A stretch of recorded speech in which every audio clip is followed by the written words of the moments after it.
My father passed away unexpectedly. My brother found him, and what we believe was his cause of death was an unintentional overdose. Mm-hmm. And my dad battled addiction for a really long time. And he definitely didn't want to die.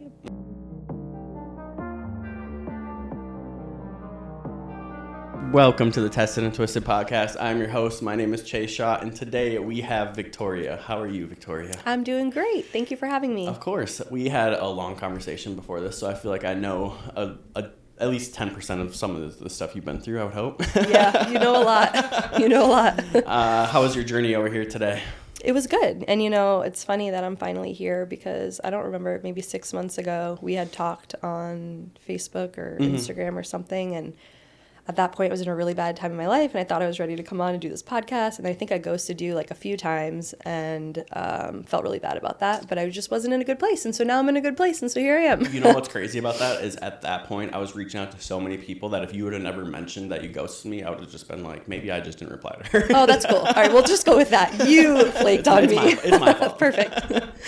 Out of curiosity, where do you, and going back to the whole not coming on 6 months ago, now knowing what I know about your life, I'm actually very happy that we waited until now. Me too. Because it seems like there's been a lot of growth within yourself, and Yep.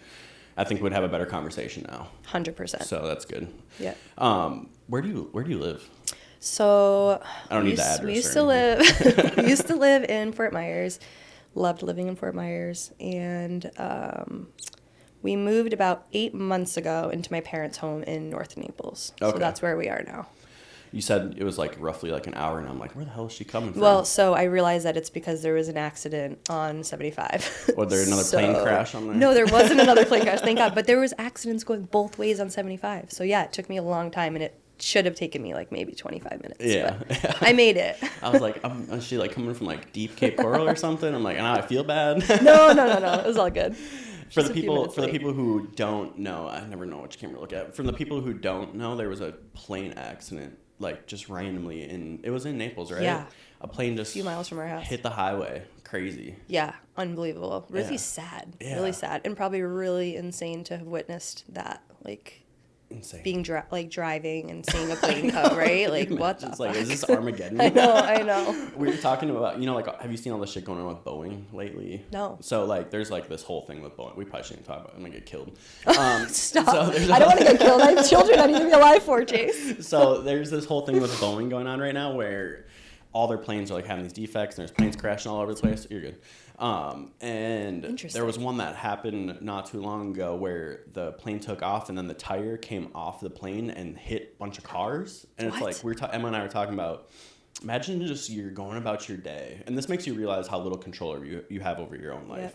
You're just driving, and the next thing you know, a fucking airplane tire hits your car and you're dead or paralyzed or whatever. Unbelievable. Crazy. That's so crazy. I know we shouldn't be talking about planes too much, but do they know why? Is this like intentional that these planes are all like what? So there's a guy who came out and said that he basically got taken. He was like the guy who went in and approved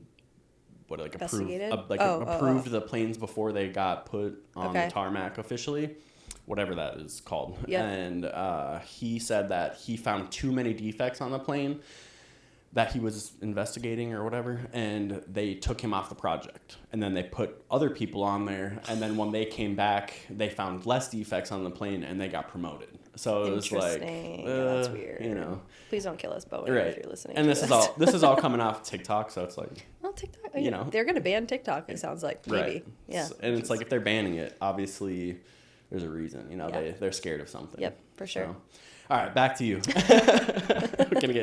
We both have ADHD. We're gonna get a little sidetracked here today. Hang tight, it'll be good. So you were born in Rhode Island, yes.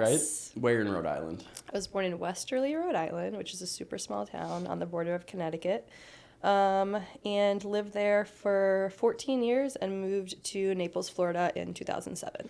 So what was little Victoria like? I was super athletic. I think I was probably dribbling a basketball before I could walk. Okay. So my parents were both really athletic. My oldest brother was really athletic. And so I was raised playing basketball, running track and cross country. I did softball. I did soccer. Kind of played really everything. I did dance, cheerleading. I hated both of those things. But yeah, I kind of did it all as a kid, which was really cool. Besides the sports playing, what would the kids around you say you were like when you were a kid? Very empathetic. Interesting. Yeah, so kind of was like born with this like big heart on my sleeve where I just had like a bleeding heart for animals and for people that were struggling, but mainly animals. There's a video of me at like 2 years old and we were playing wiffle ball. Oh shit, You're sorry. good. You're good. We were playing wiffle ball in our backyard and I don't know, I thought like my brother hit a bird with the wiffle ball and I just started freaking out. I was like, oh my God, Mom, the birdie! Like freaking out and they're like, oh my God, the bird's fine. Like she's going to have a long life if this yes. is what she's trying. And I wanted to be a vet and I'm like, oh God, I definitely can't do that. You just be crying all But day. yes, I was a very, I'd say sensitive, very like compassionate and empathetic little girl. Which is scary in this world. It's very, my daughter is like that and she's Really? 3 and it's a blessing and a curse because I know it's a hard life to live, but it's a beautiful gift to share with people as well. Yeah, and that's the thing is like if you can learn how to channel that for the right things, it's a powerful characteristic to have, but God, people love to take advantage of that characteristic. 100%. I mean, I'm 31 and I'm just the last few months learning how to channel that and like protect my own peace and mental health because my life has just been spent giving to others and helping others, and I realized through the process of that I really neglected myself. Yeah, that sucks. Yeah. Besides the sports, what did you like to do outside? It doesn't sound like you had any time to do anything. Yeah, I was really busy. I mean, I played in the neighborhood with kids. We played Spud. I don't know. Have you ever played Spud before? I don't know if I can explain it. It's like a ball with a bunch of different colors on it, and you like throw it up in the air, and whatever color it lands on. I don't know. It's a weird game, but we used to do that. Manhunt. Played wiffle ball a lot. I was just outside a lot, even when it was cold. We had a hot tub, and so when it was snowing, we would get in the hot tub and then do like competitions where we could see who could like run around with their bathing suit on in the snow. I was really active, super active. So it sounds like you had a good childhood. You would say I had a good childhood. I did. Okay. I'm very, very fortunate for that because I would say more people than not these days that did not have the childhood that I had. Mm-hmm. I'm really grateful for that. Yeah, that's awesome. So obviously both your parents were a part of the picture. Yes, my parents both raised us. My parents were married almost 40 years. My father passed about 10 months ago, so they had a long marriage. But a lot of my friends growing up, had split households, and it was always so interesting to me because I was so used to having both my parents at like all of my sporting events and all my everything. They showed up, and very fortunate for that. Mm-hmm. Isn't it crazy that that's like not normal these days? For sure. I remember talking to my husband like maybe a couple months into dating, and he's like, I love that your family just always shows up for each other. He's like, I didn't have that. And I was like, what do you mean? He's like, well, I play basketball games, and every game, he's like, I would look in the audience just to see if my parents were there. He's like, and I always knew they weren't going to be there, but some part of me hoped that they would show up that day. And it just broke my heart. Like how many kids, growing up without having that type of support that I had. Yeah, it's really sad that that's just common. Yeah. That just these broken families are everywhere now. For sure. But the cool part, sorry. No, you're good. Sorry. You're good. The cool part is like you're talking about maybe having kids someday. I have a 2 and 3 year old. We were talking about this earlier. The really cool part about that is we can change that for these future generations. Like knowing what trauma is and knowing what it means to show up for your kids. We can do that for ours and hopefully not have our kids grow up with that childhood trauma. Yeah. We can be that change. That change. Yeah. We need it. We need it. For so sure. much. Absolutely. We live in a fucked up world right now. We do. Crazy. But I think that there's more good than there is bad. And it's about finding the good and trying to focus on the good as opposed to the bad, and then everything seems a little brighter.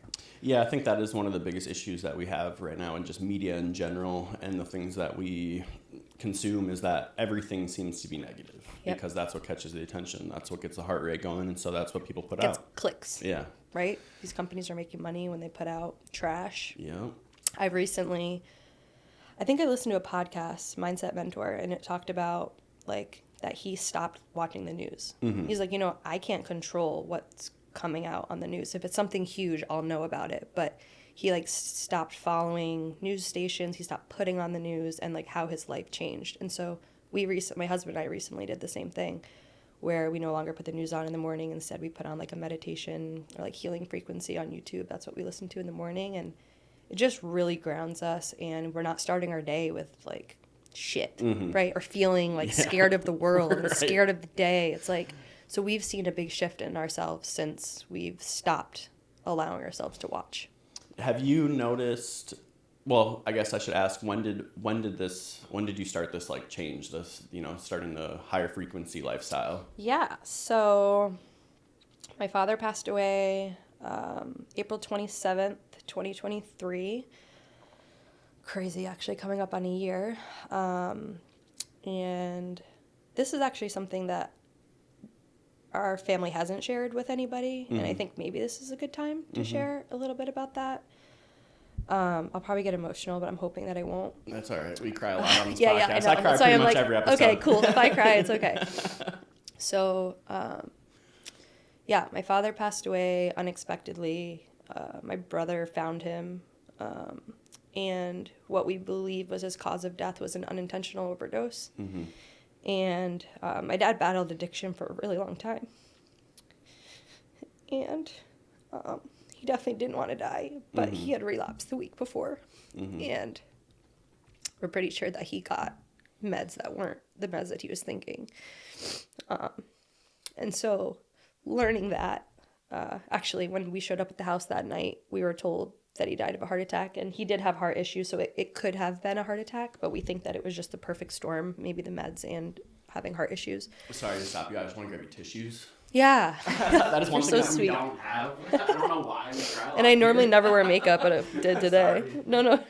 You're good. Thank you.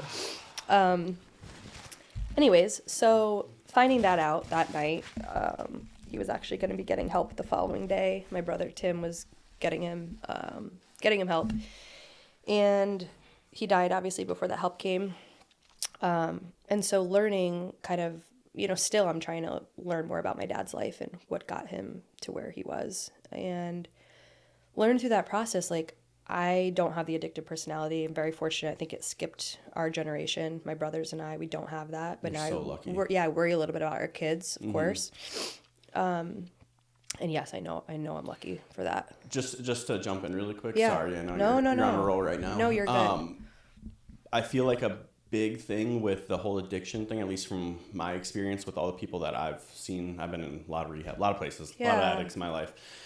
I've noticed that if there is the addictive personality, if there's not the trauma to pair with it, there doesn't end up being those issues a lot of the time. Yeah. So the fact that you're acknowledging that change needs to happen and you're doing those things already and you're being proactive about it, I feel like your chances are much better than other people. I think so too. Yeah, I agree with that. And I did have a pretty traumatic incident happen when I was 12, and I won't go too much into that, but I had an incident happen, which is kind of what led to us wanting to move. I guess I'll talk about it a little bit because it's kind of where my trauma started. So I had an incident with a kid that grew up in my town, and I would not say it's a sexual assault because there was no hands on anything, but basically I was coerced into sending a naked video of myself to this boy. And I was only 12, I was a little girl, and this video got leaked to our whole entire town. No. And yeah, whole town went. I was in middle school, went to our whole high school, so my brothers were in high school, so they were getting this video, their friends were getting this video. And how much older is your brother than you? So my middle brother is 4 years older, and then my oldest one is 6 years older than me. Dude, if I'm getting a video of a 12-year-old girl, I'm stopping it. Yeah. I'm not going to keep sending it. For sure. So what I found out, I was on vacation in Marco Island, the girl that I was confiding in about this situation, who was my best friend, was the one that sent this video to like 300 people in our town. Yeah. So at that point in my life, that's when I totally changed as a person, right? I became very insecure. I became very controlling because I think I had no control over that situation. Yeah, of course. And yeah, so I remember calling my mom. She was at work, and I was humiliated, obviously. And I was like, I want to move. I want to get out of this small town. Everybody knows this very private piece of my life, and I was a kid, you know, looking back then I had so much shame, and now I'm like, I was a fucking 12-year-old little girl. I didn't have boobs. I had no pubic hair. I was literally a kid. Like a child. And people were blaming me for this video as opposed to the guy. He was a couple years older than me. And he was a couple years older than you? Yes. Oh my God. And you know, I now have found peace with it, and I'm actually thinking someday about reaching out to him, because I think forgiveness is about like us as opposed to it is for the other person, you know? And for so many years I've held on to so much like resentment, and like I felt like he took my innocence, he took my childhood, like my youth away from me. But now I'm like, he had recently lost both of his parents very traumatically, and I think he was going through a really bad time. And I just want to reach out and be like, I forgive you. And, you know, if that didn't happen, I may not be where I am today, which is a really beautiful place with an amazing husband and great kids. And I live in Florida. And so it was meant to happen. And I just want to like have peace with that part of my life, because I'm realizing through this healing journey, so much of who I am goes back to that exact incident. Not to focus on it too much. I'm just curious. No, it's okay. It's my first time talking about it, by the way. Yeah, like, thank you. I appreciate 18 years. Yeah. You're so much nicer than me. I'm just I'm just like irritated. Yeah. Just like so irritated. So did anything ever come of that? Like as far as charges or anything like that for these people? No, because he was also a minor. I think he was maybe 15 or he was 14. But I remember I was in 7th grade, and our school police officer came into our room. And at this point, I didn't know that this video had gotten out. Pulled me into his office and shut the door, and he had his laptop up with this video on. And he kept playing it. He's like, yeah. And I had my eyes closed like this. He peeled my hands off so that I would watch. And I was like my whole world in that moment, like crashed down on me. I'm like, this is horrible. This man knew my mom, small town. My mom was a nurse. And you need to watch this. What did you do? What? You should be ashamed of yourself. Yes. What is wrong? And they called my with mom, people? to come in and get me. And, you know, my mom really wanted to know who it was. I didn't want to tell her. I was scared to tell her. I finally did. And, you know, we never really talked about it again. We moved to Florida. And I think my parents then just thought that the best thing they needed to do was just get me away. But they didn't know then what they know now, or what we know now about trying maybe getting me into therapy or just talking about it as a family. We never did. So there's so much shame surrounding this incident. Like, I'm learning some of my immediate family didn't even know about it to this day, you know, and like why I am the way that I am, or why we moved so abruptly. And it was that. That's mind blowing. Yeah. God, you're so much nicer than me. You're so much nicer than me. You know, this is it's like a lot of work. Yeah. This is, yeah. 100%. This is taking a lot of work. And, you know, I kind of put that incident like way in the back of my brain where I try not to think about it. But through this healing journey, it's come up a lot of like, where did I change? Where did my innocence go away? And where did I start becoming not a great version of me? And that's when it started. So then following that incident, you said you changed a lot. What were some of like the bigger changes you could see, and can you pinpoint like some events that might have stood out in your brain as like, this is the new version of me, quote unquote? Well, so I don't know if I'm going to answer your question correctly, but I think it'll get to that point. So when I moved to Florida, I was kind of wild, like partying a lot with older. Like, I always, like you were saying, I feel like an old soul. I've always been that way, so I've always attracted people that are older than me. And so I was just, like, kind of being a little reckless. And I think that incident just really fucked me up. And so I moved to Florida kind of thinking that if I wanted to get attention from people, I was going to have to not be an innocent little girl. And I wasn't, like, sleeping around or anything, but I was drinking a lot, and I was 14 years old drinking, partying, was making out with a lot of guys that were a lot older than me, driving drunk. Like, I was just living a really reckless life. And I think it's because I didn't have any opportunity to process that incident. Yeah. I mean, I could see that being a very pivotal point in your life. God, I couldn't imagine. Yeah, again, not to focus on too much, but no, it's okay. Obviously not knowing that, now hearing that, I'm like, oh shit, that's intense. Yeah, so that is my trauma. You know, like I didn't have, my parents were amazing parents, but what I didn't have was that like support and talking about it. And I realized one of my biggest flaws is not being able to communicate about uncomfortable things. So like, and my husband has that same flaw.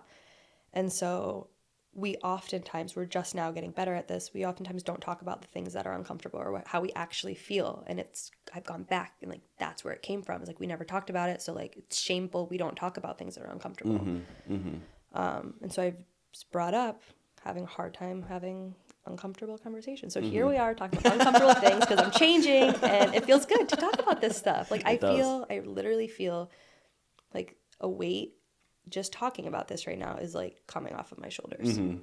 It is crazy how that happened. A lot of the times that people leave this podcast, I get a text almost every single time the next day. Like, I'm so happy I did that. Like, I feel so much better. Like, we had this conversation about all these things and blah, blah, blah. And you make it easy too. Just thank you. I feel like your gift was empathy in a way, right? Yeah, You'd for say. sure. I feel like my gift is being able to make people feel comfortable in conversation. Yeah, absolutely. Like, you do that. Since I was like a young kid, people would just come to me with their problems. Exactly how I am. Yeah.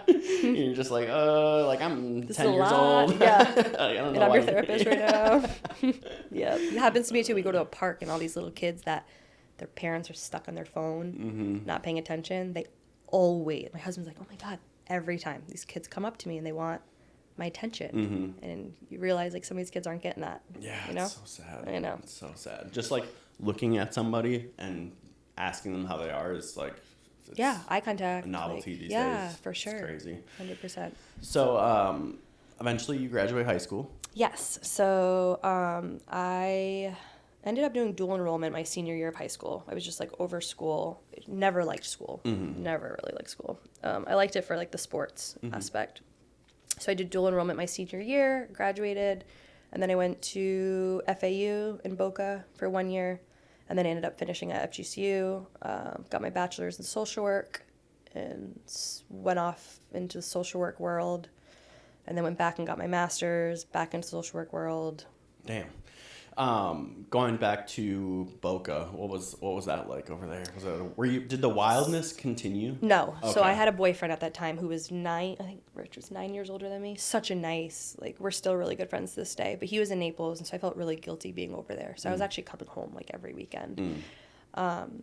Small regret that I have in life that I didn't really like live a little bit of like a college life, but I got so much in before college that I didn't even feel like I needed it. Yeah, I feel that. I was the same. I still regret not going to college. I just never went to college. I ended up starting a business pretty young, which has been great, but I do regret like I didn't get to do any of the college the camaraderie shit. of like, It's sad, you know? For sure. You only get to do life once, and like you miss this big portion that everyone else gets to do. Yep.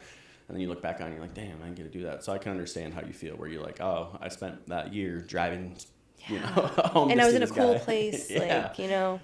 Boca is an awesome place. Yeah. Just that whole coast over there is for awesome. sure. And I definitely didn't take advantage of it, but it's okay.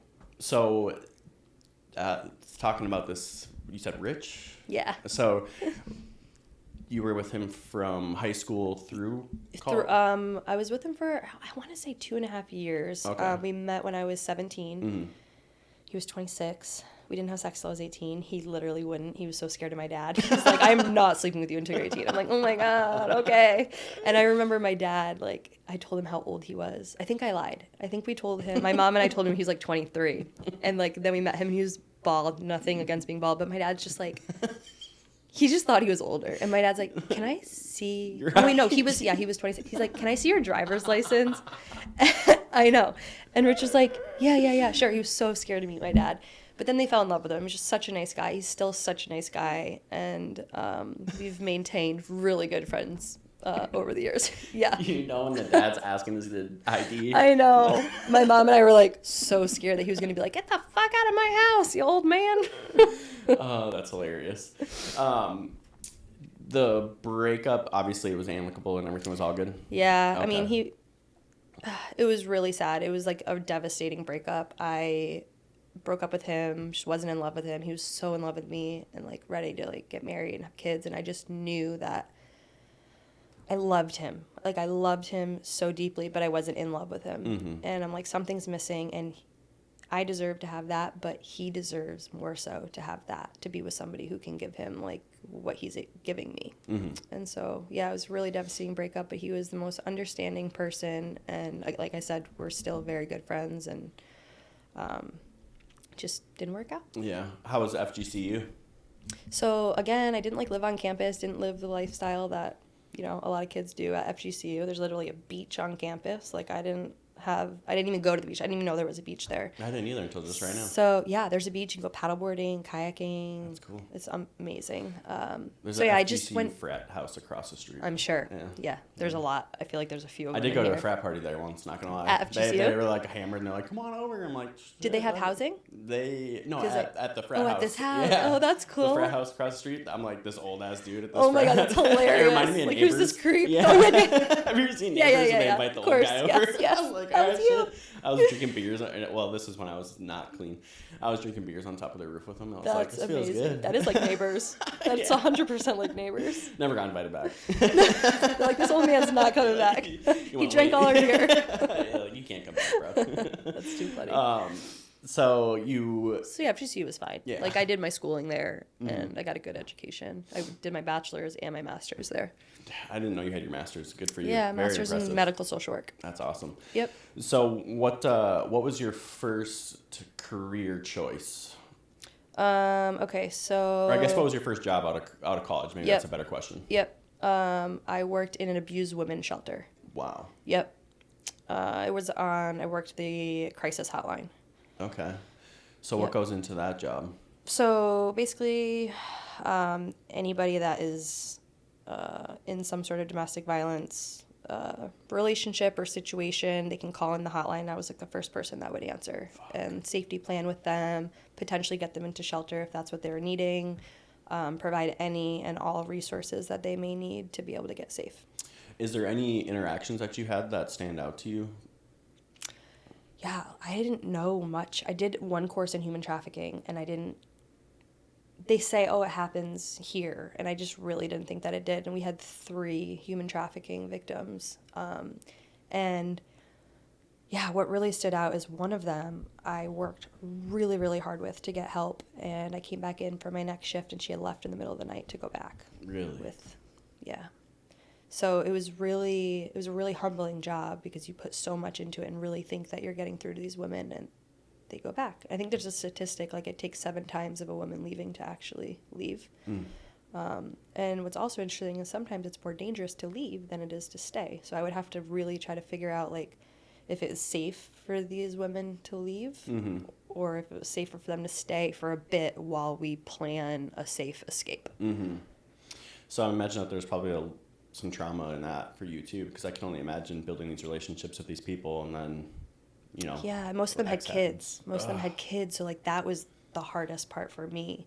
It was hard for these women too, but like to see these kids being in that was really hard because they would come and feel safe again. They'd have clothes and food and people that loved and cared about them. And then, you know, moms would pick them up in the middle of the night and go back to it. Yeah. God damn, that's tough. Yeah, so that was a really burnout job. I mean, I was working overnight, so it was like, I think it was like 11 to 7. Yeah, 11 p.m. to 7 a.m. I wasn't there very long, maybe 6 months. And then what came after that? So I think from there I went into child welfare. Yeah.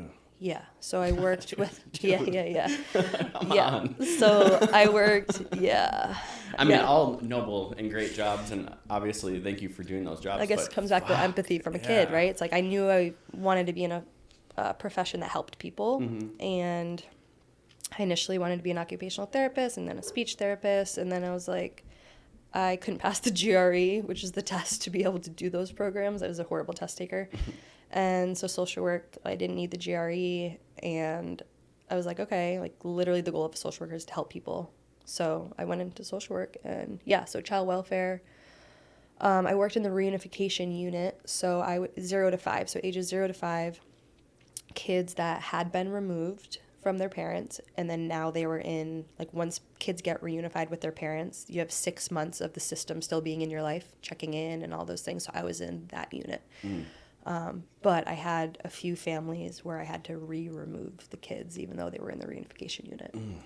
Damn. So, that's a lot. Yeah, that is a lot. Sorry. I'm just like trying to put myself in your shoes, and it's just like, fuck, that's a lot to take on. Yeah. That's a lot to deal with. Were you in active therapy at this time? Itch in my ear. No. Nope. They don't make you be in therapy? No, there's really no support. Really? At all. You go through like a 13-week training program, which if you're listening to this, I'm sorry, but it's a joke.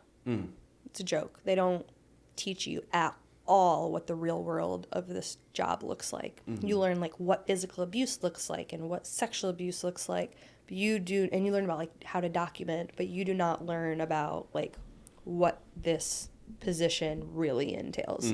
So my first week out of training, I had to remove 5 kids from their mom. And you're like physically removing 5 kids, and they went to 3 different foster homes. Oh my God. And I drove 3 of them to their new homes. And you're just seeing these poor little kids just getting bounced around place to place. I couldn't do it. And they're still not all in the same home, and I've been out for at least a few years.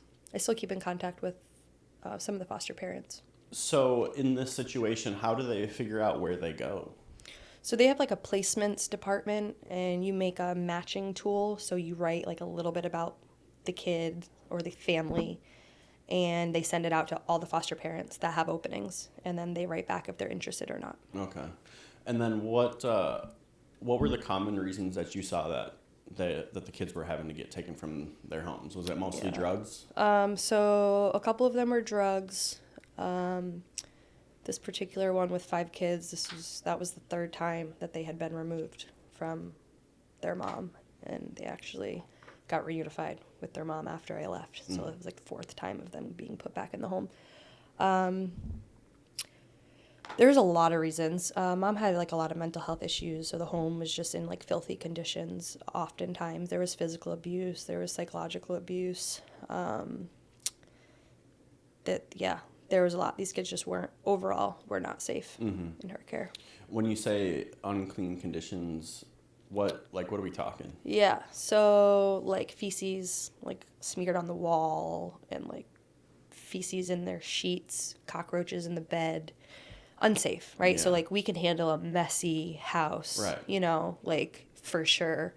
But when it's something that can make your kids sick, I mean, the kids would have bites, like bug bites all over them from head to toe.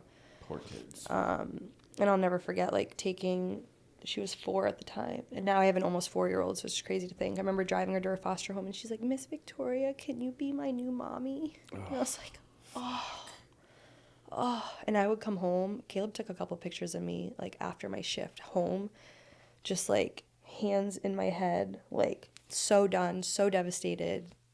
And every night I'd think about these kids. And, like, there was only so much I could do. I would go and fight in court for whatever it was that I felt was right for these kids, and then only for the attorneys of the parents or whoever it was to, like, fight me back and then do the opposite of what really was in these kids' best interest. Yeah. And the other thing is a lot of times what's in these kids' best interest is to be with their parents. We had one situation where this little baby boy was taken from his parents and shouldn't have been, and he was out of their care for like 1.5 years. Parents are Vietnamese, and they just didn't have a chance. I was the only person in their world that like believed in them, and one person can't fight a whole system. No. So how often are you going to court? I would go at least weekly. Yeah, sometimes multiple times a week. Oh, wow. Yeah. So you're pretty much just staying in a courtroom. Yep. That's it was a crazy job. It was a crazy job. So when I got pregnant with my daughter, my husband and I were like, all right, this is not healthy anymore for me to be in this environment. So I went to the pediatric ICU at the Children's Hospital. Dude. I know. Dude. So yeah, for my master's, I had to get an internship. So I did the NICU. And I'll never forget my first day in the NICU. I went into a room, and I didn't know this mom had like a little bassinet next to her bed, and the baby was dead. Oh my God. And I didn't know. Yeah. And I had just found out I was pregnant with Liam, my baby, and I remember coming out of that room, and a nurse was like, "Whatever you do, don't get pregnant in the NICU. It'll fuck you up." And I was like, I had found out that morning that I was pregnant. I was like, oh my God. I texted my husband like, oh my God. And ended up getting hired into the PICU, which is the pediatric ICU, and worked there for a while. And that was my most recent social work job. All right. Sorry, that's a lot. No, you have taken on a lot. Man. Ketamine therapy. Yes. No, we'll get to that, but yes. I just want to talk about one huge thing here. Yeah. When I say huge, I mean 6'5", huge. Oh, so we're talking about Caleb, your hunk of a man husband, who is 6'5". So if any of you creepy motherfuckers want to say some weird shit to her, he is 6'5" with a size 16 you. shoe. He will come find you. Yes. So how did you meet him? We met through mutual friends. We started dating April 2016, so almost 8 years ago. We met through a mutual friend. Met him, thought he was super cute. He had a girlfriend, and I thought he was just like the cutest man ever. And that night, in here, San Carlos Park, really? I'm like, wait, this place is so familiar. In the hood? Yes, in the hood. We stayed at this buddy's house, and we'd both been drinking, so he crashed on the couch, and I crashed on like an air mattress next to him. He didn't have any attraction towards me. And he farted the whole night. Okay? When I left, I went into my friend's room to tell them I was leaving at 4 a.m. I'm like, your friend is disgusting. Like, he's literally shitting his pants the whole night. So gross. So left, never thought about him again. And then 6 months later, bumped into each other at like another mutual friends thing. And I was like, you're the guy that was like shitting his pants the whole night. And he's like, oh, great. And that night, I forced him to make out with me, and the rest is history. That's awesome. Yep. What was the first official date besides Yep, make out sesh. He actually that night tried to get me to go home with him, and I said, nope, I am not going home with you. Yeah, I didn't. And he's like, wow, you're like the first person to ever turn that down. I'm like, oh, great. Our first official date, because I told him, like, you have to take me on a real date if we're going to do this thing. So we played basketball. We went to LA Fitness and played basketball. And he was really surprised that I was, like, good at basketball. Actually shoot a basketball. Yeah, and then I brought a football. We went to the beach for sunset because I'm like, I need to make sure this guy can throw a football. And we both threw a football about the same. I said, I got standards. Yeah. I can throw a mean football. So we drank wine on the beach, and then we went. It was like a Tuesday night. We went to Blue Martini and danced. Really? And this man, this like 100-year-old man, came up to us and gave us a $100 bill. He said, "You give my wife and I hope for the future generation that true love still exists." That's so amazing. And then we had sex on our first date. In the Mercado parking lot, we lost the $100 bill. Sorry, that was my first time ever doing that, but I knew I was going to marry him. That is amazing. Yeah. That is amazing. Yep. So Sorry, family. Fast forward to... Sorry. I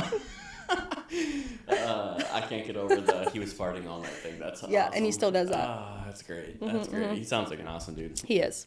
He's the best. Fast forward to the wedding. How was the wedding? Amazing. It was amazing. April 27th. Shit, what year? We're coming up on 5 years. So what would that be? 2019? Which, if you're paying attention, that is also, unfortunately, the day that her dad passed away. Yes. Which is just crazy. It is totally crazy.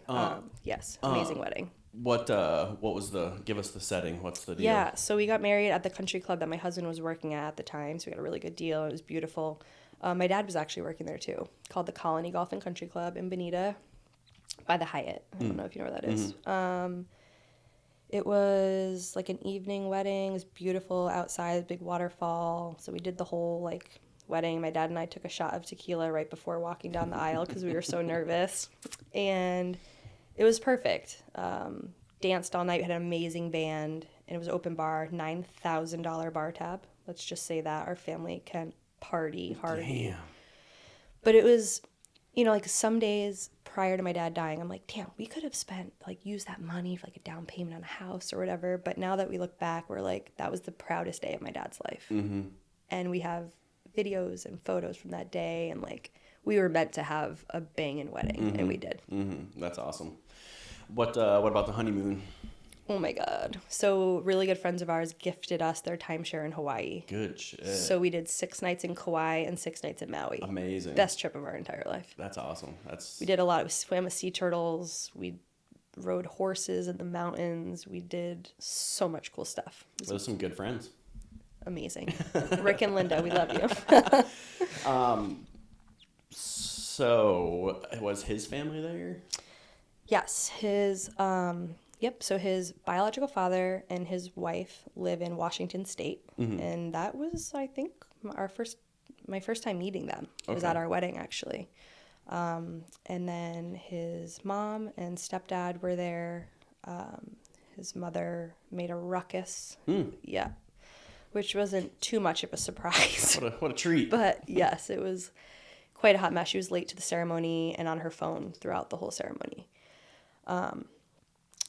But yeah, they were there, and I tried my best to not have that put a damper in the day. But yeah, it was a beautiful night. And then 3 months later, we got pregnant with our daughter. Damn. Yeah. Right to it. Right to Let's it. have these kids. Right to it. Yeah. So that would have been, you said 2020 then, Yep. right? So Rylan was born May 2nd, 2020, a month after COVID, which was really interesting, giving birth during COVID. And then our second came 14 months later, also during COVID. Oh, Ryland, I love that name so much. Isn't that beautiful? Yeah, my uncle named his daughter, so that's my cousin, disconnected. Their step, whatever. Okay. Doesn't matter. Named his daughter Ryland, and I've always loved that name it's so just much. Beautiful. I don't know why I had never heard of it before, actually. Yeah. And I just loved it. And Caleb's like, yeah, I love it too. What's your son's name? Liam. Liam. I like that. Yeah. Yeah, that's awesome. I thought it was unique, and it's not. We hear it everywhere now. What's Ryland's middle name? We don't need to. Quinn. We can take this all out it's okay. you want. No, it's all good. Quinn. Quinn. And that's my middle name. My grandmother's maiden name. Ryland and then Quinn. Liam's middle name is Jotham, which is my husband's middle name. That is super unique. Which is his biological father, grandfather, great-grandfather, all of their middle name. We've been talking about kids' names nonstop lately, so now I'm just getting, yeah, inventory. You can steal them. It's okay. I like that. I like those names a lot. Her kids are gorgeous. You have gorgeous kids. Thank you. Yeah, they're... Your son's going to be a problem. Yeah. Yeah, he is. He tried to shit on my head yesterday. He's definitely a problem. Hopefully, he's going to be 6'5", too, maybe? Damn. Yeah, he's going to be a big boy. And he's, like, meaty. Like, my husband's yeah. slim. He's going to be, like, a linebacker or something. That's awesome. Yeah, gorgeous kids. So, do we want to talk about your husband's family? Sure. Yeah. I mean, yeah. We did touch on it a little bit. Sure.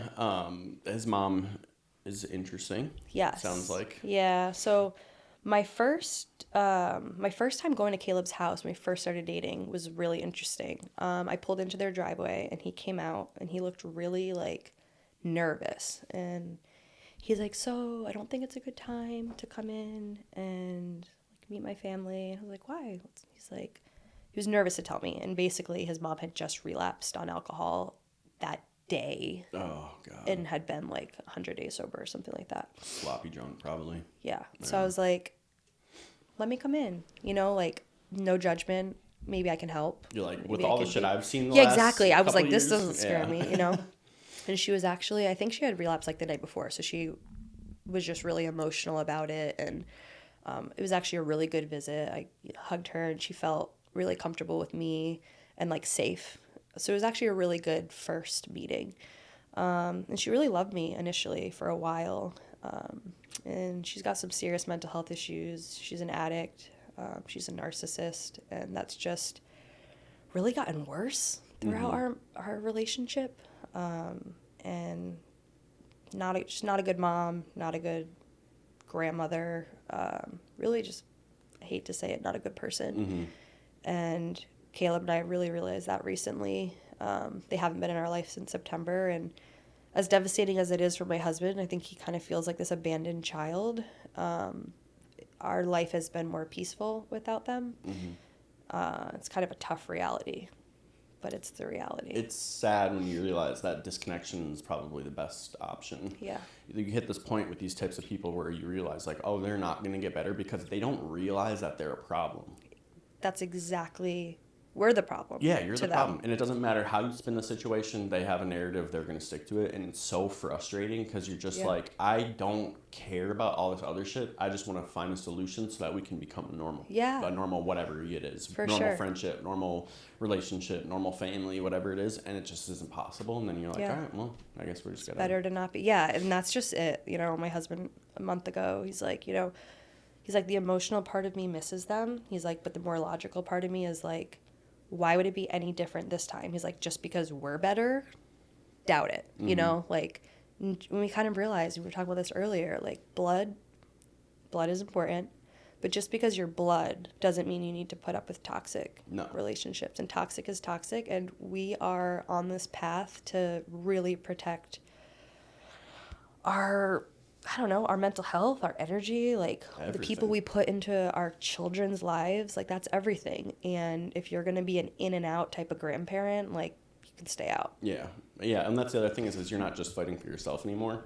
You got these kids that are at a very impressionable age. These next few years are the most important. You know, it's better than fucking anybody. These next few years are going to be some of the most important years of their lives. And there's no reason to introduce them to this toxic behavior this young. For sure. And, you know, we gave her like 2 opportunities in the kid's life. She was doing really good. It was like 6 months sober. I was like, all right, if she can get to 6 months of like no problems, I'll allow her into the kid's life. Mm-hmm. So like the 2 times we had her babysit our kids, the first time that afternoon when I got home, number one, I checked her cameras and like she was on her phone the whole time, but kids had cigarettes. They were holding cigarettes. They brought them into me. So like she was smoking and just like left them out. And I'm like, oh my God. And then the second time was like a major injury for one of the kids. And our daughter told us what happened. Like she swung them to the moon on the swing at 1 and 2 years old. And our son flipped off and his tooth went through his lip. And Wait. So you said that the daughter told you what happened. So does that mean that you wouldn't have known about it otherwise? Correct. Obviously you would have noticed the issue. But correct. She's very smart. Our daughter's very gifted, very, very gifted. We're actually have her in some therapy services right now because she's got some stuff going on. Mm-hmm. But her memory is like unbelievable. And so she told us exactly what happened. And I'm like, you know, and I didn't even get mad at her at this point. I was like, you know, maybe like next time we had just gotten this playground too. It was our first time on this swing. So I was like, maybe, you know, be a little more careful when this is like your first opportunity with your grandkids, you know? But yes, just very toxic, very narcissistic, very like making my husband feel like the worst person and making me feel like the worst person for taking care of ourselves and setting boundaries. Mm-hmm. And it's like, we're good parents because we're doing that. Yeah, of course. What have you noticed about your husband because of that he grew up in this toxic family? So he's always been a really poor communicator, and really bottles up his emotions. Like he doesn't talk about things when he's having a hard time. And just recently, the last couple months, he started talking a little bit more. We've been dabbling in some plant medicine a little bit together. Mm-hmm. And when we do that, it's like kind of opens up his heart a little bit where he's able to explain really how he's feeling. But it's made him like he's extremely independent. He is extremely smart. He's crazy street smarts. He's learning how to fix anything. He can take care of anything on his own because he didn't have anybody to rely on. Mm-hmm. He was paying his own bills when he was like 14 years old and has for his entire life. Whereas when I met him, like my parents were still paying for my phone bill. And he's like, you know, oh my God, you're spoiled. But yeah, so it's just made him very resilient. Mm-hmm. It's cool that he's open to changing and he realizes that because of his past and the family that he comes from, that he's going to have some quote unquote defects or issues, you know, and that he's willing to work on them because a lot of dudes. Yeah, totally. A lot of dudes these days are not trying to change. You know? And it's so like, it's so important for men to know that it's okay to not be okay. Like it's okay to get therapy. It's okay to talk about these things. It's okay to not be strong and like that's not real. Right? And like you're holding in that pain for so long, that's going to come out as like disease later on in life when you hold that shit in. It's like, let that stuff out, you know? So both of us are slowly getting comfortable with talking about these things. Yeah, it's awesome. It's a beautiful thing. It is. It's cool how you guys can do this journey together, you know? That's an awesome thing. It's definitely brought us like so much closer together, and I couldn't have asked for a better partner because that's what we are. We're partners. And he's 6'5". And he's 6'5". You can kick anybody's ass. If you can't tell, I'm a short guy. You're so cute that you like love the fact. I'm like 6'5", goddamn. The genetic lottery, minus the bad hair. But that part sucks. So not to go, you know, back to the sad stuff, but it's okay. Your dad passing. How do you, obviously I hate asking stupid questions. No, it's nothing stupid. How do you feel like that affected your life? Oh, dumb man. question. I know, but it's good. Yeah. So he watched our 2 and 3 year old full time until the day he died, and so from an obvious standpoint, that's rocked our world because he was our help. Like he would come to the grocery store with me, so I didn't have to go alone. He would come to doctor's appointments with me. during COVID, he would show up with a haul of groceries in the back and drop them off for me. He was just like the best, most supportive dad and grandfather you could ever imagine. So losing him, the huge loss. Him and Caleb were like this. Caleb didn't have that with his parents, but he had that with my dad. And so, yeah, it's changed. Like, our life overall has just become so much harder because that was our rock, you know? But in the positive way of how it's changed my life, when he died, so I left the Children's Hospital in last December because my mental health was so bad. And our plan was for me to take a couple months off, work on my mental health before I look into anything else. Well, quickly realized we couldn't financially do that. And so I started working for Mitra 9, which is like a kava and kratom company. And so I started doing sales with them, and I loved it. But I got so addicted to being busy, and I was working like 60 hours a week the month that he died, and I didn't really see him. And working. And I loved what I was doing, but I was like just addicted to not feeling how I was actually feeling. Constantly distracted. Yes. Yeah, I feel that. Yes. And so when he died, like everything stopped, right? I obviously had to leave my job because I didn't have any childcare for my kids. And it was a huge reality check of like just how fucked up I was before he died. And then that added this whole other level of darkness. And it just forced me to like really reevaluate my life and what I want to do with my life. And do I really want to be working 60 hours a week when I have 2 little kids that are being raised by somebody else and not me? And so it forced me to slow down and really start to think about what's most important, which is like my mental health, my kids, my husband, and like our little unit. Yeah, we spend so much time focusing on like the shit that doesn't matter, and then you have these things that do happen that rock your world, and you gotta stop for a minute and like look around and be like, does this shit even fucking matter? For sure. Like, all this working and spending all your time focusing on other people's businesses and this and that, and then something happens and you start to take inventory, and you're like, God damn, like I haven't been paying attention to my dogs, I haven't been paying attention to my, in your situation, husband, kids. And For sure. He was so beyond neglected, my husband. Like, I say sometimes, like, I don't know how you stuck with me through that time because there was nothing left to give to him. I mean, I gave it to all these other families, right? And then whatever I had left over, I gave to my kids. There was nothing left over for him. And obviously nothing left over for me. So trying to pour from a completely empty cup just doesn't work out. And, you know, I didn't know what self-care was. I always thought it was for people that had a lot of time and, you know, maybe weren't working as hard as I was. But now I realize, like, that is the most important if you want to be good in any other area of your life. What were some of the steps that you started taking after you realized that you had these things that you needed to focus on more? What were some of the steps that you started to take to become a better person in that way? Yeah, so... Healthier person, maybe not better person. After he died, like I said, dark, so lost. And I met with this woman named Michelle. She's amazing. She owns a spot in Naples called New You, Nuyou. And it's a place where you can go, like they have meditation classes and like energy activation classes. And she doesn't consider herself a healer, but that's what people that know her consider her as. And she's just amazing. So I did a couple private sessions with her, which were unbelievable. But I still felt this like darkness that just wasn't going away. And so I had a friend talk to me about ketamine therapy. And I was that desperate where I was like, all right. My brother's a doctor. He did a bunch of research on it. My husband was in. A doctor? Yeah. God damn. Dude. ER doctor. He hates it.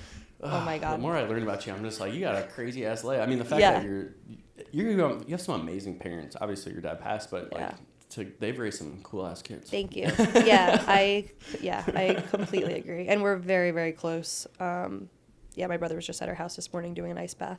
That's awesome. So we're very close. Sorry. No, you're good. You're good. But yeah, so anyways, I did ketamine therapy, and that was the catalyst to where I am today. So I wouldn't say that it cured everything for me, but it got me to see the light again, where then I was able to start making those changes that seemed so daunting to make. Like meditating and getting off of all of these prescription meds. Like I was able to wean myself off of all of my meds before starting ketamine therapy, and that was what I think kept me off. What's the ketamine therapy process like? Yeah, so I did my ketamine therapy at Myself Wellness, which is in Bonita. It's off of 41. And I was personally introduced by a friend to the owners and felt very connected to them. Like, these people aren't just trying to make money, like, they actually want to change people's lives. Mm-hmm. And so you go in and you meet with their 90-year-old psychiatrist, who's amazing, Dr. Ferber, and you talk to him about your life and just see if this is something that, you know, would be beneficial for you. And they say that ketamine's great for people that have had symptom-resistant treatment. So, like, you've tried antidepressants for a long time, they haven't worked, or you've been on drugs and you've relapsed a bunch of times, or you're just super depressed, or you have a lot of trauma and you've gone through therapy and it just, like, hasn't worked. Ketamine therapy is for you. So, and then you do 6 treatments. So you go in and they kind of prep you. You talk about whatever you want to talk about. If you're feeling nervous, you have somebody there that you can talk to. And you go into this, like, really, really cool little cozy room with a nice chair that reclines. You have a big fuzzy blanket. You get, you put a little eye mask on and headphones with some Zen meditation music.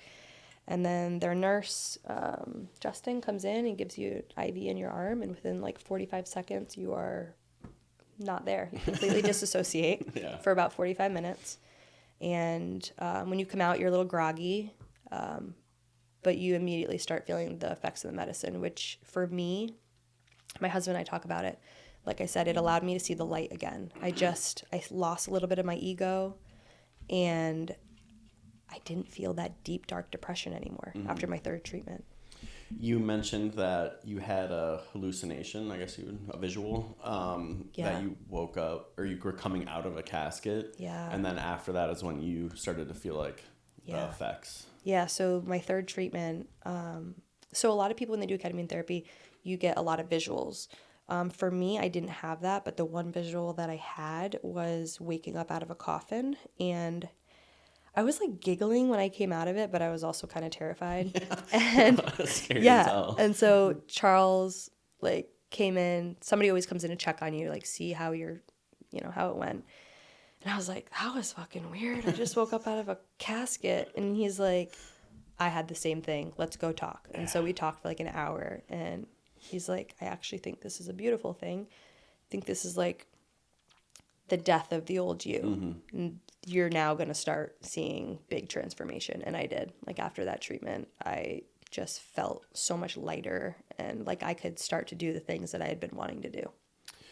What were some of, like, the immediate things that you saw within your life, that some of the changes after doing ketamine? I was way more loving to my husband. Like, I'm not a real big physical touch kind of person, but I love to give hugs and stuff, but I don't know. My mom just was never a big physical touch, so I just wasn't a big physical touch person. And I was just way more lovey to him. Like, he's a physical touch. That's his love language.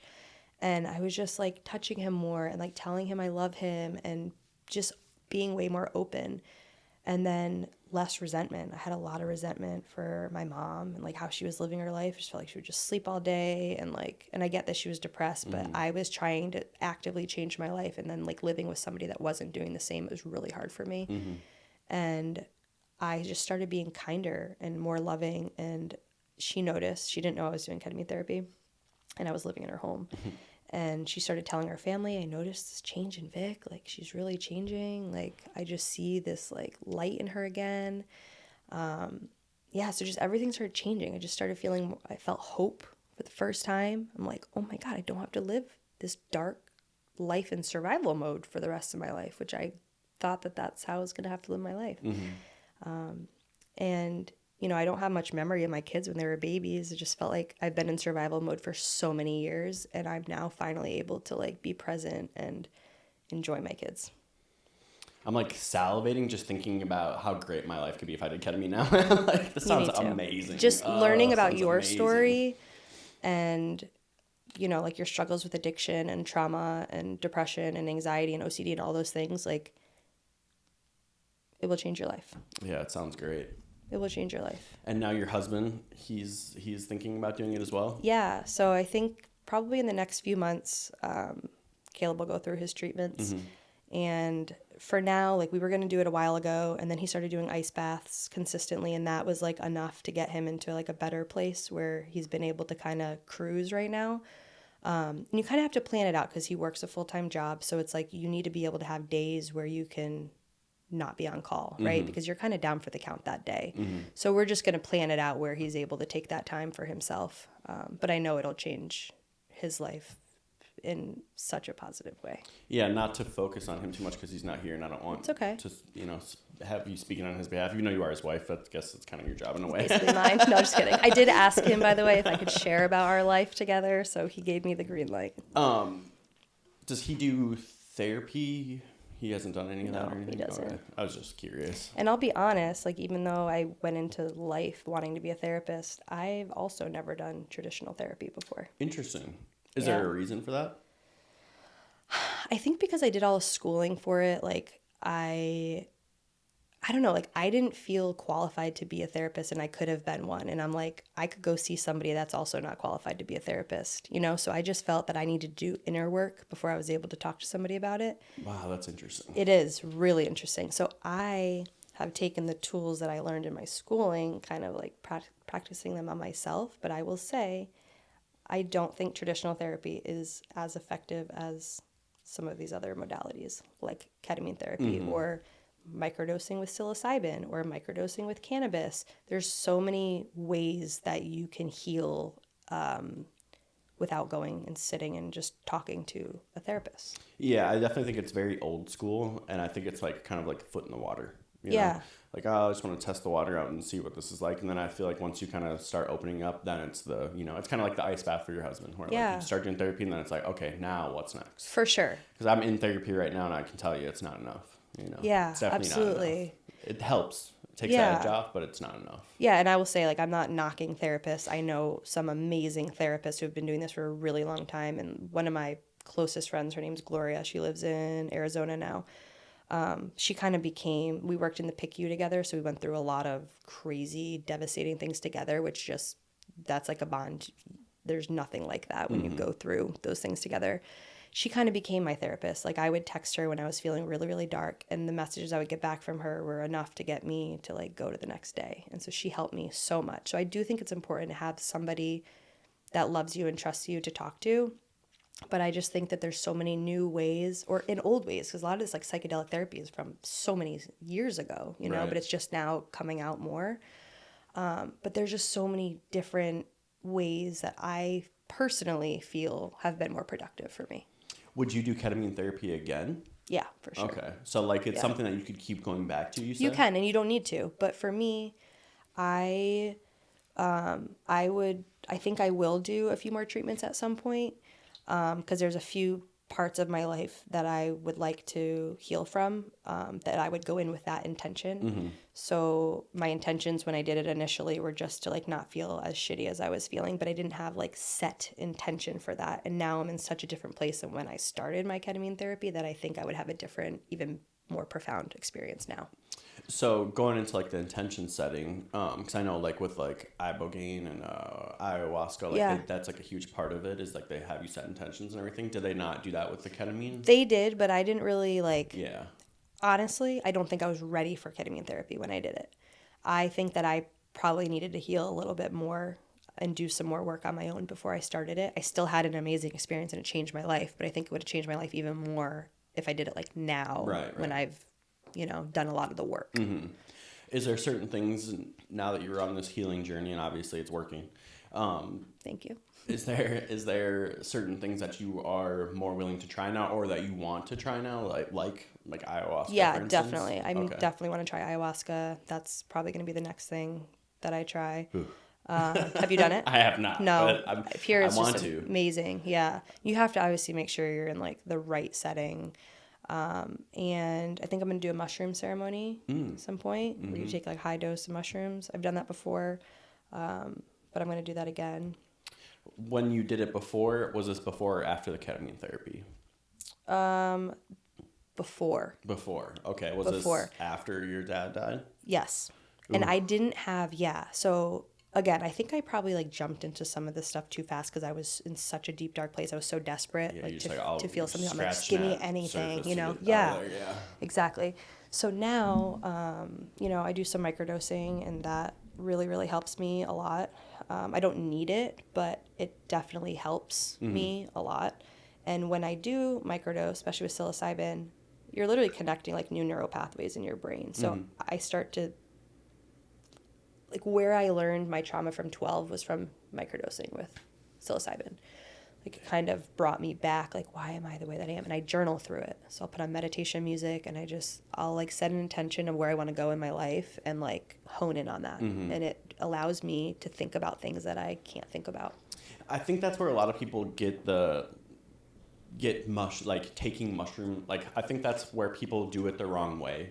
I think people think that you like take mushrooms, and don't get me wrong, I've had mushroom trips where I've taken things from it without setting intentions or like having a goal. My husband did it growing up. They grew it, and he would watch videos on YouTube like of shapes and with no intention. And I think a lot of people do that, and then they're like, I don't really understand like how anyone's growing from this, and it's like, well, you gotta kind of put some structure behind it and make it for sure. You know, and you have to like really exactly. That's right there. You just said it. You like literally, it's like this sacred medicine. Like, you talk to it before you drink it or you eat it or whatever. Like, set your intention, like hold it to your heart, and like what you want this medicine to do for you, and it will do it. Right. You know, and like they always say, the medicine doesn't always give you what you want, but it gives you what you need, and it does every single time. Yeah. And also another alternative for like actual plant medicine, kava and kratom have also been a game changer for me. I used to be on ADHD meds, and kratom for me is really like when I'm feeling like I need a little kick in my day, like to bump me up, I'll drink a kratom, and I feel like it lowers my social anxiety, which I have. Nobody realizes that I do. I've always covered it up a lot. But it helps big time. Yeah, for sure. And kava helps me to like wind down at night. Make sure that you're getting high quality kratom or kava, because dude, there's some companies right now that I've been reading about that have the metals and like all these things that they have in their stuff, where you're just like, dude, this is gonna cause cancer. Yeah, so Mitra 9, if you guys are looking for cans, literally brew it here in Fort Myers. It's amazing. It's very, very healthy. They do an amazing job of making sure that this is like the cleanest stuff that you can get. So I will say that. You, and correct me if I'm wrong, you're going to start a business, or you already started a business? So I work for a man named Chris Ellis, who is a physiotherapist and also a functional medicine practitioner, who works outside of a gym called Show Me Strength. The business is called Dynamic Physio of Naples. And like my husband and I don't want to say too much about this because it's kind of like the early phases, but we're talking about partnering up with him to create a bigger business that's not only physical therapy, functional medicine, occupational therapy, but also ice plunges, sauna, meditation, breath work. So having like a one-stop shop for anything to make you walk out of those doors feeling like so healthy, so good, energized in like the healthiest way. I really hope that you guys do that. Yeah. Because sign me up. Okay, cool. That sounds so it'll be nice. Like membership based, that'd be great. And yeah, like we want to create a community around people that are trying to better their lives, their physical health, their mental health. And I think my role in that will kind of be running a lot of the operations, but also kind of like life coach, you know, helping, because everybody in the world has a story, right? And everybody has trauma. I don't care if it's that when you were a kid, your mom told you weren't good enough and you had to sit in your room for hours, or you were at a grocery store and you were looking at a bag of chips and you look up and your parents were gone and you thought that they actually left you. That's trauma. You don't have to be a vet in the war to have trauma. You don't. So every single person has some sort of trauma.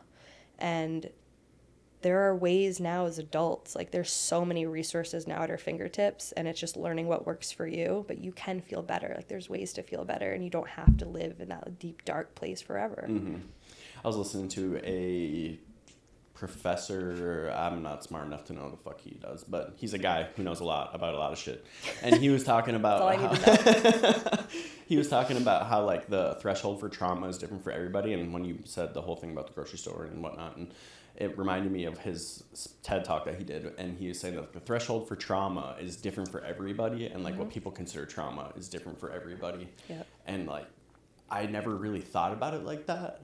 But like something as small as your parents not being there when you looked up from grabbing the bag of chips or whatever, like that really is trauma. Yeah, and that like can people leave a live mark. that forever. Yeah. Like a lot of people now that are healing, they're going back to when they were like 4 or 5 years old. Something as seemingly little as that, where now they have abandonment issues because they thought that their parents left them. You know, so something so small is not so small for some people. And I think there's a portion of people who get stuck on like the idea of creating like a soft world because like we view things as like trauma and whatnot. And it's like that doesn't correlate in my brain. Like I don't think so. Focusing on your mental health and pinpointing the things that were traumatic events in your life, that doesn't make you soft. You know, like it doesn't. You can be a guy, you can be a tough guy or whatever, and still like focus on these things and like talk about these things and whatnot. I think it makes you like a stronger, more resilient man when you can tackle your demons, talk about them. Like the amount of women who I have heard recently say, I find it attractive when a man works on his mental health is through the roof. Yeah. So all the guys watching this podcast who think that you're a tough guy because you don't cry, stop that shit, dude. Seriously. I even tell my husband because he doesn't cry. And like sometimes he does, but again, for him, it came from childhood. Like his earliest memory is waking up in the middle of the night with nightmares and not being allowed into his parents' room.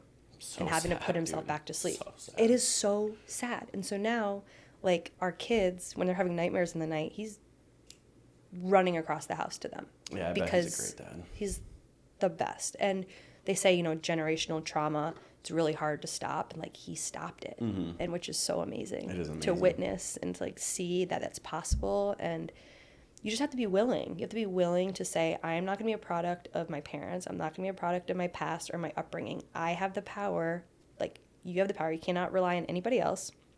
These medications and stuff are tools, but you have to be willing to put the work in. Like, you can't just go do ketamine therapy and then go home and sleep and then wake up and do the same thing every day. Like, start making the changes in your life. When you're doing these therapies. 100%.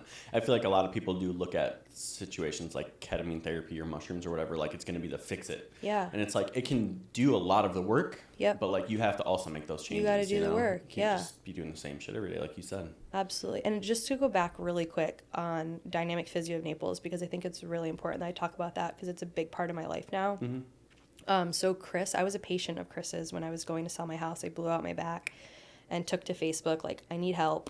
I blew out my back. I have 2 little kids. I'm packing to sell my house. Good old Facebook. Yeah. There when you need it. 100%. And my friend was like, go see Dr. Chris. He'll change your life. And he did. Like, I walked in there waddling in 10 out of 10 pain. I know you laugh when I say that. The word waddle. Because I did. I literally was just like, like, useless human. And I walked out, like, feeling hope. I was like, oh my God. And I have had back pain my entire life. I'm like, holy shit. Like, this man just kind of like healed me in one session. I can't even imagine these other sessions. And the difference is that, number one, he cares, and everybody there just like really cares about you a lot. But he gets to root cause of your pain. And that's big. And what we stemmed this all to is stress. He was asking me how I was sleeping, what my stress level was like. And he's like, no wonder you tweaked your back just by bending over like this and you hurt your back. Stress. Yes. Just so much stress. And so he gets to like root cause your pain, manages the symptoms of your pain, and then tries to get you pain free. And that's what he does for people. And it's freaking amazing. Like the transformation people have when they come there. I need to call Chris. Yeah, he's awesome. Like and then there's also personal trainers there. Chad, he owns the gym. They're amazing. Just good people. And when I left working... Am I talking too much? No. Okay. You're the guest. Okay. If you're not talking too much, we have a huge problem. Okay, cool. Perfect. You're definitely not pulling teeth in this podcast. No. This is the easiest podcast I've ever done so okay, far. perfect. This is awesome. I'll keep talking. Shit. Now I forgot what I was going to say. Shit. Chad owns the gym. Yeah. Anyways, the gym is just great people. It's called Show Me Strength, and then Dynamic Physio of Naples is like the PT, OT side of it, but it's kind of a partnership with all of them. And yeah, they're amazing. Changed my life. Oh, where I was going with that, sorry. When I left the hospital, I'm like, I'm never going to work for like a system ever again. Yeah. They don't care about you. They don't care about you. Like the work that I was doing in the hospital, and then to leave the way that I did, which I won't get too much into that, but they don't care about you at all. Whenever someone says I'm not going to get too much into that, it makes me question why. Yeah. Well, it's like, we need to get into that. Okay. Yeah. The hospital system is just they don't care about their staff. It's all about, a lot of it is about making money. Yeah. And for me, I will say the PICU management, like the nursing management, amazing. Like they're the best people, but the actual like care management, which is social workers and case managers, their leadership doesn't care about you at all. Just like super high burnout, really low pay, and they don't care about your mental health. I would have so many situations where I'd have, you know, a kid coded, and I was watching CPR for hours, holding the mom as they're seeing their kid die, and I would go to try to process this, and there was like zero support, nothing. Mm-hmm. I would tell them how bad my mental health was. I would need to take a mental health day, and I would just get called out for taking the day off. No resources at all for the help, and it got me into the place that I was, where I was borderline suicidal when I left there. I was 25 pounds skinnier than I am right now. Yeah, literally disgusting and withering away. And nobody in my department cared. Dude.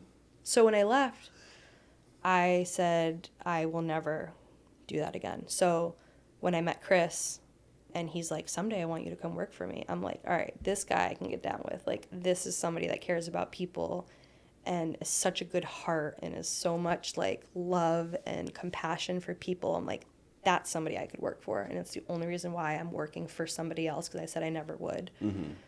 Because he actually has a cause. Like, he's really trying to help people. Such a good dude. I think that's a common misconception with these hospitals. And don't get me wrong, there's good people. Like 100%. There's people like you working in the hospitals who want to help There are people. good people. But there's also a lot of people who are there just to make some money and don't give a shit about anybody. For sure. You know? My brother's like ER doctor, and it's crazy burnout. I mean, the suicide rate for ER doctors is very, very high. And then my mom also works in the hospital. She's a director at NCH. And yeah, just leadership in general, and like the system is just not designed to actually help people. Yeah, I mean, you know it's not designed to help people when you get that bill. And you're like, no, oh, for sure. Shit, dude, what the fuck? An ambulance ride, $4,000? What? 100%. And my brother, like, makes more money the more tests that he orders and stuff, right? So he doesn't. And he's like had a couple issues at times because he doesn't have the numbers that some of the other doctors do. And he's like, I'm not going to order this guy these tests or this medication if he doesn't need it, you know? Like, his job is, he does such a good job because of this. And I think he'll go into palliative care someday or functional medicine. But for now, he's making really good money, and he's tolerating it, and he's realizing he's making a difference, but not as much of a difference as he wishes he could, because he doesn't have the time with his patients. There's 100 people in the waiting room. Right. You know? Yeah, I couldn't imagine.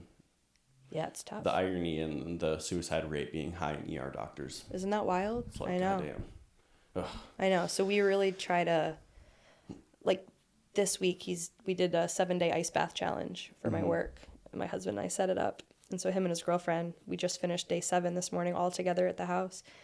And he's just saying, like, it just made everything in his life seem a little bit easier by doing ice baths. So if you haven't done an ice bath, that will change your life for sure. And that's something not easy, but that's ice and water. That's easily attainable for anybody to try. And you'll feel better. We just ordered our first real ice bath. We've been doing it. We just have like a big Rubbermaid tub, which you can totally use. You can use your bathtub. But we use it so much that we finally could justify buying one. So we're getting the euphoric tub, and it can do hot and cold. And it's, I would say, like the most reasonable priced, nice tub that's out there. Okay. And if you guys are interested, so it's euphoric, EU, the number 4, IC. And if you use the code Victoria 150, you will get 150 off. Hell yeah. My dumbass spelled it out 4. Oh, you did? That's why I was like the number 4. I was like, and I wrote F-O-U-R. You should get one. That's actually don't go to college. You should get one. Oh, that's okay. You know what? The tradition, I told my husband the other day, I'm like, we are not going to push our kids to go to college. Like, if it's good to have an education, but if you have a skill set that doesn't require spending $30,000 on school, I have so much debt. And I, as a social worker, I never made enough money to even make my student loan payment. Good times. Good times. Emma, when I met Emma, she was in college, and I was like, if you want to drop out of college, like, you don't have to work, and I'll pay off your college. And now we're still paying off her college. And I'm like, what a waste. Yeah, it is. And, you know, there are some professions, if you go in the medical field or something, like, you do need to have a college education. But I will not be pushing our kids to go right into college at 18 and know what they want to do for the rest of their life. Yeah, that's so much pressure. Like, figure it out. You are figure a it out. kid, you know? Go have some life experience and then figure out what you want to do. Because what I'm doing right now, it's all connected. But, like, I just knew that I needed to go to college and do my 4 year and get my master's. And I always thought I had to go in the medical field because my mom was in the medical field. And, like, you just sometimes want to make your parents proud. But that really, like, you know, I helped a lot of families through some devastating days in their lives. But I realized it's definitely not, like, my forever plan. I still want to help people, but in a healthier environment where I can kind of choose what I want to do, when I want to do it. All I'm thinking about right now is all the people that you have helped, which I don't know if you sit back and think about that. I mean, I think when you're in that situation, you're just like, you're just going and going, but you've done a lot. It's impressive. You're a great human. Thank you. I love the work that I did. And I know, I mean, I still have families that reach out all the time, like, couldn't have gotten through those days without you. I had a little baby boy, was 3 months old, and drowned in the bathtub. His parents were both EMTs. It was just like a traumatic event. And he lived, I don't know, maybe like a week and a half, and I was there every day. And I was there when they had to pull the plug on him, and organ donation, funeral setup, and all that. And we keep in close contact, and they kind of were just like, if we didn't have your support, I don't know if we would have gotten through that. And I had that from a lot of families. And when I left the hospital, I had, I don't know, 30 families that wrote like letters to the hospital just saying, like, how amazing I was working with them, and, like, what a big loss it's going to be for the hospital if they don't drastically change something for me. And it was really like, one of these days I'll go back and read them again. Because some days I'm kind of like, was that all for nothing? I'm like, no, Definitely not. I would want somebody like me if I went through something like that with my kids. And I did a lot of things the hospital didn't want me to do, like spend too much time with certain families or go above and beyond. And I'm like, oh, you did your job? You did your job too good? Exactly. No, that's just it. It's ridiculous, dude. My last day in the hospital, we had can I talk about this really quick? Is that okay? Okay. 16-year-old that came in with headaches. Long story short, ended up being diagnosed with terminal brain cancer. She lived 52 days, and it's You horrible. said 16? 16. Jeez. Beautiful. Her name was Mackenzie. Basketball player. Beautiful. We connected so much. And one of her dying wishes was that I was going to be there with her. And so when I found out that I was going to be leaving the hospital, their family wanted me to be there. And so asked that even though I was leaving, that I come back, and the hospital wouldn't let me. And my last week there, I spent like a few hours in her room, and she was still talking a little bit. This was like, she died a week later. And I told her why I was leaving, and that, you know, the hospital wasn't going to let me finish out my notice. They didn't let me finish out my notice. And she was like, fuck them. It was so funny. It's like one of the last things she said to me, fuck them. I love you. But I was doing like some of her like final wishes with her, and, you know, just talking about life. Like, this little girl was about to die, and my director called me that night, and she's like, we don't understand why you need to spend so much time with a family. This is inappropriate. There's other families that also need you. And I'm like, are you serious? You don't understand why somebody would need to spend more than 20 minutes with a family. Like, then you are so far removed from what social work is really about, because that's what it's about. It's about being there for these families that need you. And this little girl was about to die the next week, and this was going to be this was the last time I saw her. And I was pushed out the door. It's like, in my mind, when I hear what your job title is, I think that that's your position, is to be doing what you were doing, and they're over here rushing you off to the next family to spend 20 minutes with, and then off to the next family. It's just mind-blowing. And they want you to do discharge planning. They want you to just like do your thing, check off the boxes, and go. And the social workers that were most idolized were these not good people, that's exactly what they would do. They had no empathy, no compassion. And I would get complaints from families. They're like, I don't want that girl back in our room. And I'm like, and those are the people that are still like working. Yeah, they're the ones who are getting patted on the back for doing a good job. Yeah. Sickening. So I just was like, the system is really broken, and I can only fight so much. And again, my family was suffering. I was suffering. And so my husband, I literally have a video. I was taking a video of myself, like, and he's in the background, and he's like, babe, you did everything that you needed to do there, but we're done. Like, you're done. You are this, so skinny, you have nothing left to give anybody in our family. You're done. And I was done. Do you have, and maybe I'm completely off here, is there, like, do you have, like, a little bit of, like, do you feel like you owe these families something? Do you feel, like, how do I frame this right? Is there, like, regret that you left? Do you feel like you've made, like, not the wrong choice, because obviously it was the best for you, but do you feel like that you maybe, like, do you know what I'm trying to say? So I guess I don't have personal regret. My notice was put in at a strategic time where I would still be there for Mackenzie when she died. Okay. And they didn't allow me to finish out my notice. So I don't think I have any regret. I'm definitely not a kiss-asser, so I definitely fought back. I fought back the system. And I don't think I regret that, because nobody does that. And I was told after I left, I wrote like a 10-page letter to HR, all the directors in the hospital, sharing my experience and like my bad experience, but also like the beautiful things. And I attached all those letters. And I only got one email back from all these people, and it was the HR director. And she's like, "Thank you so much for sharing. I really hope that your story creates some sort of change in the system." And so a few months later, I did get a few people that reached out. They're like, that letter definitely is like making some changes here.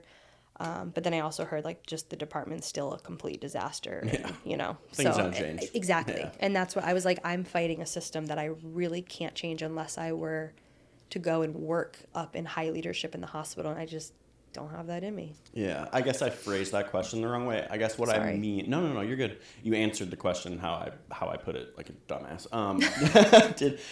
Do you feel like like a part of you, did you feel like you were abandoning these families because you knew that you were like the one that was like going to actually try to help these people and be there for them? Okay. Big time. Which is why it took me so long to leave. Okay. I 100% felt this huge sense of responsibility for these families, because I knew that when I left, they weren't going to have that. Mm-hmm. Yeah, I could just sense it. Like, that sucks. Yeah, That's and it tough. took them months to fill the position. Months. So there was months with no social worker on the most devastating unit in the hospital. So I knew that was going to happen. I knew that was going to happen, but I had, again, when my husband had that conversation with me, I was like, okay, I cannot stay here anymore, even though I want to, for these families. Like, I matter too. My husband matters. My kids matter. Like, I needed to leave. I think it was the right choice. Yeah, definitely. I mean, it sounds like the worst position you could be in. Yeah, it was tough for yourself and for your family. And what I'm finding, like, I still very much want to help people. That's just like in me. And so I'm now trying to find ways like of sharing my story, like doing this podcast, and like on social media, I'm starting to like really share my story of healing and what I went through and how I've come out on the other side. And I'm not necessarily on the other side. I'm still I think it's a lifetime of healing and self-development. Yeah. But trying to make, I don't want to say make a business out of it, but sharing my story on social media with how big these platforms are, like, I can maybe impact even more people doing this than I can being in the hospital and just working with these specific families. Like, I can make a bigger impact by just sharing the real reality of life and the messy parts of life, and that there's hope and there's help and there's good people, and saying these local businesses that have helped change my life, because if you guys go to see them, your life's going to change and their life's going to change, and that's just like a trickling effect, and it's really cool. Yeah, I think definitely keep doing what you're doing, and thank you so much for coming on this podcast. This was genuinely the easiest podcast I've ever done. And thank you. I have to say, probably my favorite podcast so far. I feel like that's cool. I feel like I needed this podcast. It was a good podcast. Thank you for having me. Yeah, like, this absolutely. felt really comfortable. It was really healing for me. Like, I never talked about my dad's addiction. I've never talked about that video incident as a kid. I've never talked about my husband's family. And this, I think, was really therapeutic for me, too. So thank you. Yeah, absolutely.